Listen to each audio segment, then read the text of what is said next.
Next at 10, a shocking scene in Palm Bay. A 16-year-old accused of killing her mom and her mom's boyfriend. That lady, she's a very nice lady, so I just don't understand. Neighbors in shock after hearing what police say cracked the case wide open. And a close call for one family in Volusia County. What they're saying after catching these neighbors on camera. That's tonight here on Fox 35 News at 10. Fox 35 News starts now with breaking news. Captured. This man, who's accused of killing a 13-year-old girl, is now in custody. He's charged with first-degree murder. And we have video of a shirtless Jerry Dorsey being placed into the back of a patrol car and driven to the Orange County Jail. Fox 35's Kelsey Cairns is live tonight. So, Kelsey, a tip from the public led to his arrest. Yes, that's exactly right, Luann. We learned that Orange County deputies say that 13-year-old Rose DeJust, she was found unresponsive inside an apartment back on July 4th. And speaking to that video, and actually a quick search of Dorisme's criminal background includes arrests related to child abuse, battery by strangulation, to name a few, even molestation. So we really just did a quick search just to find a few of those. We know Dorisme was arrested earlier this evening, and he is facing a charge of first-degree murder. As soon as we get new information, you'll be the first to know right here on Fox 35. For now, reporting live in Orange County tonight, I'm Kelsey Cairns. Back to you. Thanks, Kelsey. Also, an election alert tonight. All eyes were on Joe Biden this evening. He held his first news conference since that presidential debate. Fox 35's Marlisa Goldsmith watched his remarks and joins us live now. So, Marlisa, people are really focusing on a few mistakes the president made. Luann, they really are. This was the president's attempt to talk about a laundry list of items and prove to the American people he still has what it takes to be president. But things started off on a rough note as he misnamed the vice president. I wouldn't have picked Vice President Trump to be vice president because I think she's not qualified to be president. So let's start there. Number one, the fact is that the consideration is that I think I'm the most qualified person to run for president. I beat him once, and I will beat him again. Second. Now, in the president's defense, things got better after this slip-up. He talked about his strong work with other major countries in Asia and Europe. He also talked about the significance of his work with ongoing wars between Russia and Ukraine and between Israel and Hamas. Now, despite some frustrations with reporters pressing him on needing to go to bed earlier and having extra doctor's visits, the president affirms he should be voted back into the Oval Office. I laid it all out. And every single day, I'm surrounded by good docs. If they think there's a problem, I promise you, or even if they don't think it's a problem, they think I should have a neurological exam again, I'll do it. But no one's suggesting that to me now. The president was very well spoken when it came to NATO and the need to support our allies overseas. Former President Donald Trump has already taken to social media critiquing the president's performance. We'll have much more in tonight's news conference coming up on the late news at 11. For now, live in the Alert Center, I'm Marlisa Goldsmith. Thanks, Marlisa. Also right now, a teenage girl is in custody accused of a double murder in Brevard County. Police say she admitted to killing her own mother and her mother's boyfriend. Fox 35's Manny Martinez is live in Palm Bay. Manny, police say the teen made a fake 911 call trying to cover up the crime. And Luann, that's after police say the teen, who we're not naming because of her age, grabbed her mother's gun, then waited for the couple to come back home and then tried to stage a home invasion. A mental health counselor we spoke with says this case is an anomaly. Told me today that it's reviewing whether to charge the teen as an adult. Prosecutors say they're not rushed to make that decision because in a case like this one, a judge can order that teen to stay in juvenile detention. Live in Palm Bay, Manny Martinez, Fox 35 News. Thanks, Manny. Also in Palm Bay, a man who claims self-defense after killing his father now faces a first-degree murder charge. Officers say that Brandon Kane shot his father inside of a home on Danbury Street Southwest. He originally told police that it was in self-defense after an argument, but investigators say some video footage of that incident revealed that Kane was the aggressor. He is now being held in the Brevard County Jail with no bond. It was a bit cooler outside today, but this weekend, Central Florida will be feeling the heat once again. We're talking triple digits, and I'm here in the Fox 35 Storm Center tonight with meteorologist Noah Berggren. So Noah, how hot are we talking exactly here? Maybe 112. Really? Oh yeah, Sunday. That may be the hottest we felt yet. Actually, I think that may be one of the highest heat indexes, yeah, that's correct, of the year so far. And we're going to probably have heat advisories. Now that 112 will be mainly areas west of Orlando, Ocala, the Villages, Gainesville, Clearmont. In Orlando, just about only 108 on Sunday. Afternoon highs with the thermometer 92 tomorrow, 94 Saturday, 96 on Sunday, 95 Monday, 95 on Tuesday. Average high for the next few is in the lower 90s. Out there right now we're in the 80s in most spots. Not much spread for the temperature right now. The radars are quiet. They will stay that way overnight heading into tomorrow morning. Don't expect any more rain. Tomorrow maybe a smidge hotter and a smidge brighter. I think there'll be a little more in the way of sun. That little disturbance that was offshore will finally depart.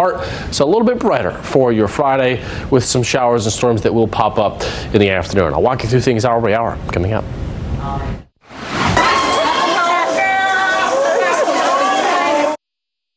Tears of joy tonight as a woman stuck in Turks and Caicos for almost 2 months is finally back home with her family. Sharita Greer was greeted by her friends and family. She came off the plane there at Orlando International Airport just a few hours ago. And she was being held on that island after bullets were found in her luggage. Today she paid a fine and was allowed to return home.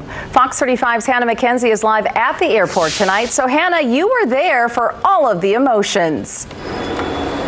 I was, Luann and John. There was cheering, there was laughing, there were tears of joy, and of course, plenty of hugs. Sharita Greer telling me tonight she is blessed to be home and has no plans of flying anytime soon in the future. She says tonight she will be celebrating her homecoming with a big family dinner, followed by a slumber party with all of her grandchildren. Greer was also ordered to pay a $1,500 fine, and she did initially serve 3 days in jail before bonding out. When she did bond out, she actually stayed in a house with several of the other Americans who were also charged with ammunition violations. She said they really bonded over this ordeal and have become like family. Reporting live tonight from Orlando International Airport, Hannah McKenzie, Fox 35 News.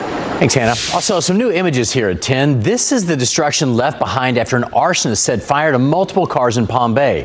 This happened at the Classic Collision on Dixie Highway last month, and you can see a lot of them there are badly melted and really all burned up. And right now, investigators still trying to find out who did this and set all this on fire. Police also released this video. It shows the suspect throwing what appears to be Molotov cocktails over a fence. And they say if you have any information, you are asked to call the arson tip hotline. And by the way, you may be eligible for a reward. New details tonight. A grand jury formally indicted a man on 2 counts of first-degree murder for allegedly beating 2 men with a hammer in Orange County. Back in January, deputies were called to a home in Orlando along Tucker Avenue. A witness told dispatchers the suspect walked over to him and asked for help because he just murdered 2 men inside and wanted to dispose of the bodies.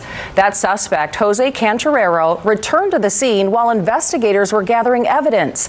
The witness says he admitted to playing with the human remains and telling the victims, "That's what you get." The witness told deputies Cantorero murdered the 2 men as revenge for pressing charges against him in a previous case. Well, this nuisance home was just about to be demolished in Seminole County, but crews hit another snag. They found asbestos inside. The home has $220,000 in liens right now for code violations. And the sheriff's office was called out there 166 times in about 3 years for a bunch of different disturbances. The property owners did not meet a May 9th deadline from the county to fix these issues. The co-owner of the property just won his portion back in probate after his father passed away. And he told Fox 35 in April that he didn't realize he was inheriting such a mess. He also didn't realize the $27,000 demolition fee would be added to the bill that he now shares for liens on that house. I just don't want to see something my grandmother and grandfather worked their whole lives for destroyed for nothing. We called the owner of the house today and she did not answer. She did tell Fox 35 News in the past that she wants to sue the county if they do demolish this house. Some good news for the economy. Inflation is cooling. It fell to 3% in June. That's down from 3.3% in May. Despite the numbers, many Americans are still having trouble making ends meet. Here in Florida, the United Way says 46% of families are having a tough time paying their bills. Take a look at this chart. The gray line shows the number has hovered in the mid to high 40% range since 2010. The dark blue line shows the number of people in deep poverty has remained about the same, but that light blue line shows there are now 27% more households not making ends meet. Organizations that help needy families say they've noticed an uptick in those who need help. Experts say the problem is even more pronounced in rural counties.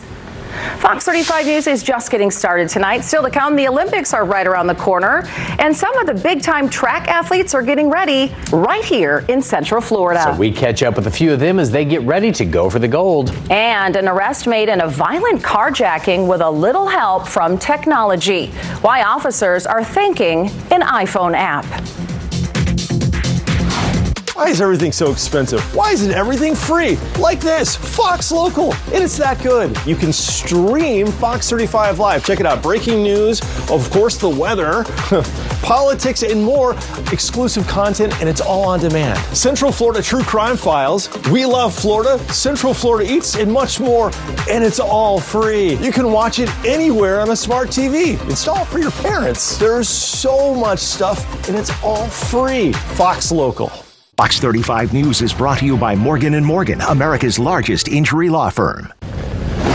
All right, good news. The next week, nothing expected in the tropics. The Gulf, the Caribbean, the Atlantic will remain totally quiet, and I think we'll have several weeks of quiet, in fact, not seeing anything forming anytime soon.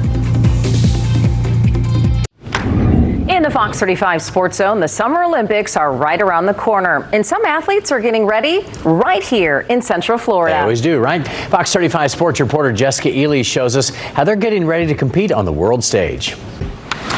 Also, new video tonight of an amazing sunset. Look at that. If you were out and about tonight, you likely saw the bright reds and oranges, all thanks to Saharan dust.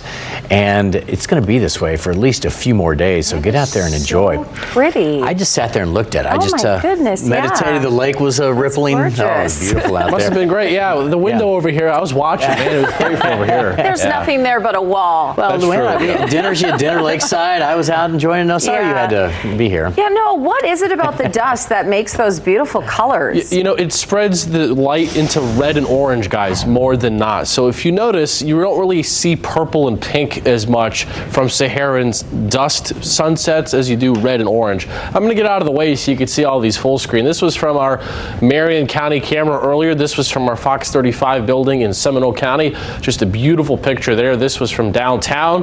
That, my friends, can be on a calendar. This one also pretty stunning. You see the Kia Center there in the bottom left of your TV screen, and this one from Melissa sent us this beautiful picture.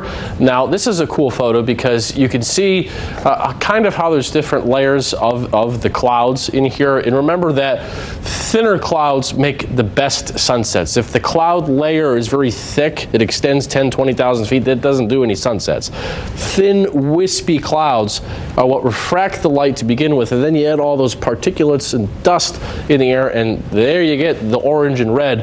Especially, that was a great shot from earlier, and this was from Belle Isle from Patrick. Beautiful here, nice ambiance here. Get a little pool action, a little tree there too. Beautiful little cotton ball-y clouds in the distance there. Just a great view as that little system pulled away. So because of the dust, we didn't really have any storms. We talked about that last night, how that was probably going to keep things quiet today, and it did. Well, there goes the dust. It's starting to pull south into the Florida Keys, so maybe some of it will be left tomorrow for a vibrant sunset, but probably tonight will be it for the ooh-wowie part of the sunset. A lot of warmth across the southeast still at this hour, but tomorrow, as the dust leaves, the sun comes back, it's brighter, it's warmer, more thunderstorms than the last couple of days tomorrow. So here's 11 o'clock in the morning. Theme parks during the day, probably you're going to get hit by a storm or a downpour mid to late afternoon. So if you hit the theme parks tomorrow, it's a good chance around Disney. You see, here's 4 o'clock. Storms tomorrow will move southward. So if you're Ocala, Alachua County, Flagler County, you're probably dry. It's mainly from the city south for tomorrow, the showers and storms. Now Saturday, little bit different story. We go back to a more quote-unquote typical sea breeze type shower and storm deal. Here's one on Saturday, and it will start along the I-75 corridor, and it will try to drift eastward. I think areas east of I-4 probably stay totally dry. So if you're hitting the East Coast beaches Saturday, you're probably completely rain-free. If you're going west or you live anywhere from Gainesville to Claremont, Leesburg, or the West Coast, that's where the storms will be for Saturday, and Sunday will be the same thing. So the sun is back. It's going to feel a lot hotter. 92 tomorrow, 94 Saturday, 96 on Sunday. We'll probably have heat advisories for Sunday with the heat index up to 112. In some spots, guys, on Sunday afternoon. Well, President Biden spoke tonight about the push for more military aid to Ukraine to fight off Russia. Fox 35's Connor Hansen explains why Kyiv says it wants permission to use American weapons more proactively. Coming up next, Florida police are giving citations to kids. Yeah, but it's not for anything bad they're doing. These citations give them free stuff. We'll tell you what it is straight ahead. Nightlights is sponsored by Ocean Bank, taking business further. Welcome back. Across Florida tonight, a suspect almost got away with a robbery, but one of the items he stole gave him away. Miami Beach police say that the suspect yanked a woman out of her car and took off with the car and all of her belongings. I was at the red light on your phone. Okay. And he has my phone and my purse, and he said, "Get out of the car." I thought he wanted to rip me. I see him snatch her. Okay, grab the cell phone there. The victim had some minor injuries but was otherwise okay. Officers asked her if she remembered her iCloud login for her cell phone. Maybe they could track him. Well, they then used the Find My iPhone app, and the GPS led them straight to this guy. You are matching the description of someone we're looking for to a T, man. The phone is pinging here with us. Yeah, that wasn't enough proof. A picture of the victim's children was on the home screen of that phone. The woman's car and purse were later found as well. The suspect now charged with robbery and carjacking. Also new tonight, some kids get ticketed by police, but not for doing anything bad. These are citations for free pizzas.